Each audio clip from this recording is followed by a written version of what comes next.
Moustapha Cissé Lo il est vice-président de l'Assemblée nationale président du parlement de la CEDEAO taxaw tey ay ministre mënuma gis Macky Sall yow laay yóbbante dàqal yaa xam man je suis peut-être pas propre à 100%.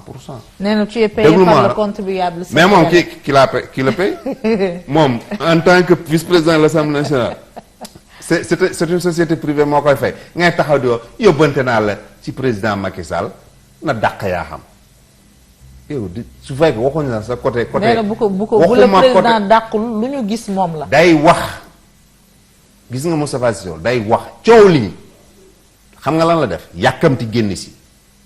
comment ça. mais parce que xam na ni man su ma dofee wala ma négligent wala lenn man j'ai 25 ans de carrière dans la presse du ma dof man du ma ñëw di wax loo xam ne wuuruma wala diñ ma déere xam na li ma wax yépp mais moom ci boppam am na ñoo xam ne woo na leen ñooñu ni ko mais saa waay yaa xam li mu wax. mais woo leen pour. mais parce que il faut être clair. woo na leen pour wax parce que dafa tiit. dafa defoon mbir yi du génn médiation. parce que dafa amoon benn Moustapha Cissé Lo dafa amoon benn genre assurance ni gëm na ni kenn du ko mës a porter la réplique parce que quelque part dafa nappoon nit ñi parce que nit ñi dañu doon muslu ci làmminam te pourtant man artu woon naa ko